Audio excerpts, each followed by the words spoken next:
নমস্কাৰ আপোনালোক সকলোকে মোৰ ইউটিউব চেনেল টিচাৰ্ছ কৰ্ণাৰলৈ পুনৰ এবাৰ স্বাগতম জনাইছো। আজি এটি খুবেই গুৰুত্বপূৰ্ণ ভিডিঅ লৈ আপোনালোকৰ মাজলৈ আহিছো। কাইণ্ডলি ভিডিঅটি শেষলৈকে চাব, চাই ভাল পালে লাইক আৰু শ্বেয়াৰ কৰিব আৰু চেনেলটি যদি এতিয়াও সাবস্ক্ৰাইব কৰা নাই এনে ধৰণৰ ভিডিঅবোৰ পাই থাকিবৰ কাৰণে কাইণ্ডলি সাবস্ক্ৰাইব কৰিব।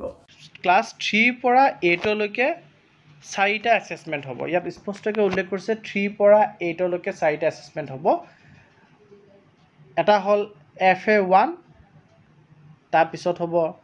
SA1, তাৰ পিছত হ'ব FA2, তাৰ পিছত শেষত হ'ব SA2।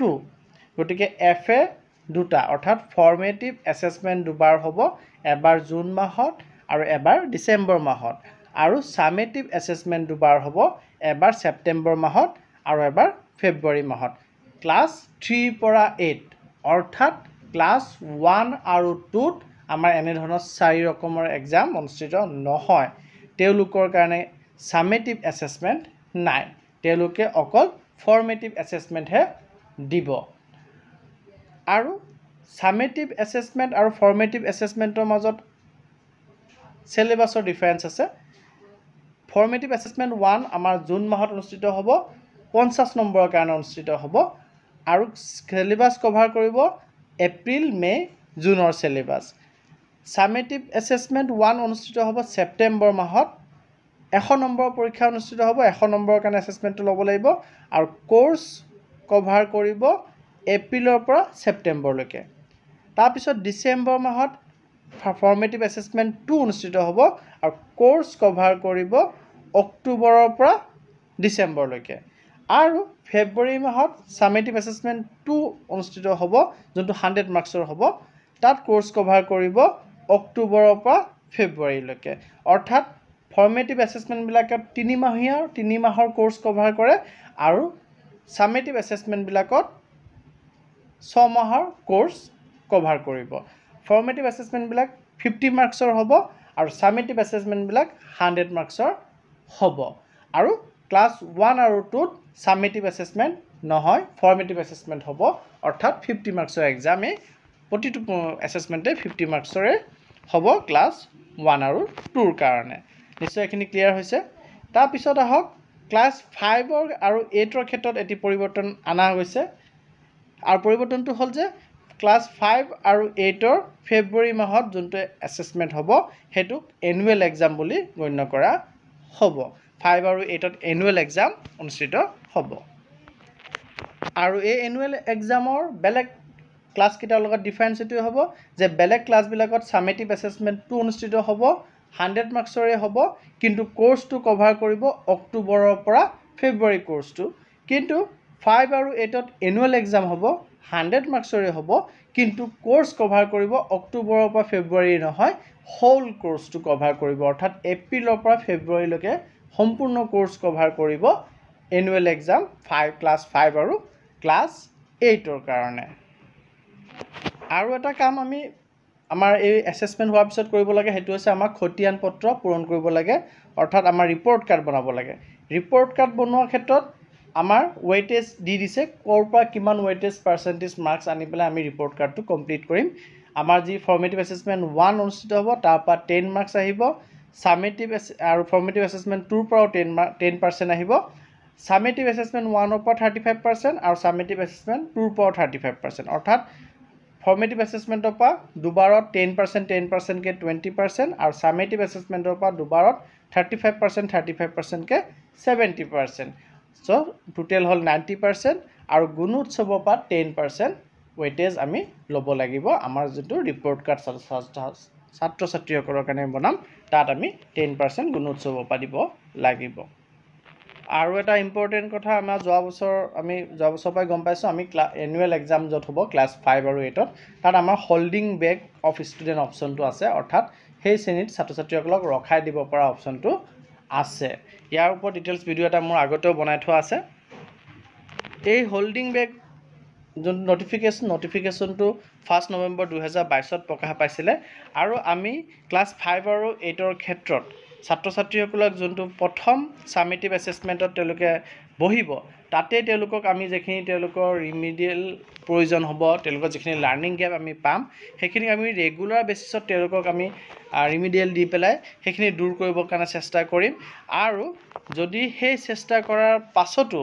এনুৱেল এক্সামিনেশ্যনলৈকে গৈ সেই ছাত্ৰ বা ছাত্ৰীগৰাকীয়ে যি এক্সপেক্টেড লাৰ্ণিং আউটকাম এচিভ কৰিব লাগিছিল সেইখিনি এচিভ কৰিব নোৱাৰে তেতিয়াহ'লেও আমি পুনৰ সেই এনুৱেল এক্সামৰ পাছত তেওঁলোকৰ কাৰণে ৰিমিডিয়েল টিচিঙৰ ব্যৱস্থা কৰিম আৰু তেওঁলোকক আমি ফাৰ্ডাৰ ৰিমিডিয়েল টিচিং দি লৈ পেলাই তেওঁলোকৰ লাৰ্ণিং আৰু যিখিনি গেপ আছে সেইখিনি দূৰ কৰিব চেষ্টা কৰিম আৰু তেওঁলোকক পুনৰ এক্সামিনেশ্যনত বহিবলৈ দিয়া হ'ব আৰু সেই পুনৰ বহিব দিয়া এক্সামিনেশ্যনটো যদি তেওঁলোকে ফেইল হয় তেওঁলোকে যদি এক্সপেক্টেড লাৰ্ণিং আউটকাম এচিভ কৰিব নোৱাৰে তেতিয়াহ'লে SMC মেম্বাৰসকলৰ লগত আলোচনা কৰা হ'ব আৰু লগতে তেওঁলোকৰ পেৰেণ্টছসকলৰ লগত আলোচনা কৰি পেলাই তেওঁলোকক সেই শ্ৰেণীত 5 আৰু 8তে ৰখাই দিয়া হোল্ডিং বেক কৰাৰ সিদ্ধান্ত গ্ৰহণ কৰিব পৰা যাব বুলি এটি নটিফিকেশ্যন ইতিমধ্যে প্ৰকাশ পাইছে গতিকে ছাত্ৰ বা ছাত্ৰীগৰাকীক তেওঁলোকৰ লাৰ্ণিং আউটকাম এচিভ কৰাবৰ কাৰণে শিক্ষক বা শিক্ষয়িত্ৰীগৰাকীয়ে যিমান দূৰ সম্ভৱ চেষ্টা কৰিব কিন্তু তাৰ পিছতো যদি পুনৰ চেষ্টা কৰাৰ পাছতো পুনৰ সুবিধা দিয়াৰ পাছতো যদি যিখিনি লাৰ্ণিং আউটকাম এচিভ কৰিব লাগিছিল সেইখিনি এচিভ কৰিব নোৱাৰে তেন্তে সেই ছাত্ৰ বা ছাত্ৰীগৰাকীক 5ত বা 8ত ৰখাই দিয়া হ'ব আৰু কোনোবা ছাত্ৰ বা ছাত্ৰীগৰাকীয়ে যদি পঞ্চমমান শ্ৰেণী বা অষ্টম শ্ৰেণীৰ এনুৱেল এক্সামত বছৰীয়া পৰীক্ষাত এৰাব নোৱাৰা কাৰণৰ কাৰণে এপিয়াৰ হ'ব নোৱাৰে বহিব নোৱাৰে তেতিয়াহ'লে তেওঁলোকৰ এচিভমেণ্ট লেভেলটো কেলকুলেট কৰা হ'ব ফৰ্মেটিভ এছেছমেণ্ট 1 ফৰ্মেটিভ এছেছমেণ্ট 2 আৰু ছামেটিভ এছেছমেণ্ট 1 আৰু ছামেটিভ এছেছমেণ্ট 2ৰ বেচিছত আৰু তাৰ লগতে গুণোৎসৱৰ ফলাফলৰ বেচিছত তেওঁলোকৰ এচিভমেণ্ট লেভেলটো কেলকুলেট কৰি পেলাই তেওঁলোকক উত্তীৰ্ণ বা অনুত্তীৰ্ণ যি হৈছে সেইটো কৰি দিয়া হ'ব গতিকে যদিও বহু স্কুলে এই নিৰ্দেশনাটি পলমকৈ প্ৰকাশ পোৱাৰ কাৰণে প্ৰথম সামগ্ৰিক মূল্যায়ন আৰু দ্বিতীয় সামগ্ৰিক মূল্যায়ন প্ৰথম সামগ্ৰিক মূল্যায়ন অলৰেডি অনুষ্ঠিত কৰিলে দ্বিতীয় সামগ্ৰিক মূল্যায়ন বৰ্তমান চলাই আছে তথাপিও আমি এই কথাখিনি জানা খুবেই দৰকাৰ আৰু এইমতে আমি তৃতীয় পৰীক্ষাটো যেতিয়া আহিব অৰ্থাৎ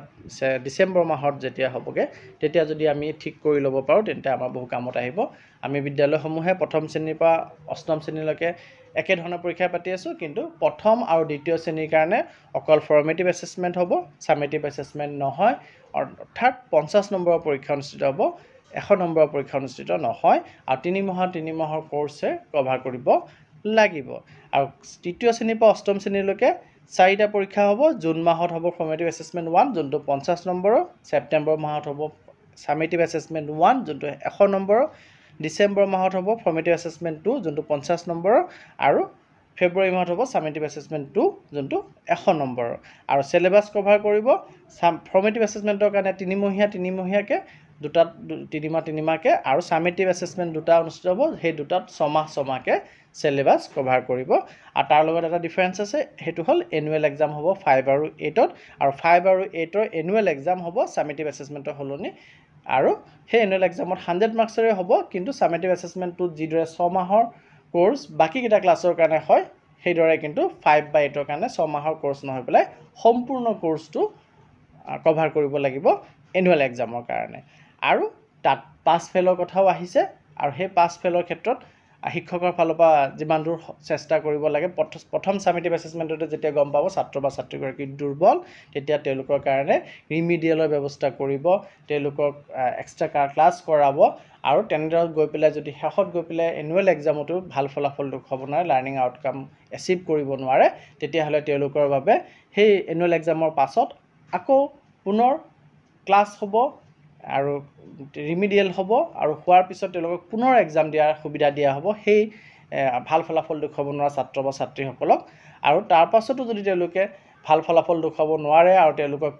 নেক্সট ক্লাছলৈ উত্তীৰ্ণ কৰাই দিয়াটো সম্ভৱপৰ হৈ নুঠে তেতিয়াহ'লে SMC মেম্বাৰ আৰু পেৰেণ্টছৰ লগত ডিছকাছ কৰি সেই ছাত্ৰ বা ছাত্ৰীগৰাকীক হোল্ড বেক কৰিব পাৰে অৰ্থাৎ সেই শ্ৰেণীতে ৰখাই দিব পাৰে এই কথাখিনি মূল্যায়নৰ ওপৰত খুবেই জৰুৰী কথা আমি সকলোৱে জানা দৰকাৰ গতিকে ভিডিঅ'টো বনালোঁ কাইণ্ডলি শ্বেয়াৰ কৰিব ধন্যবাদ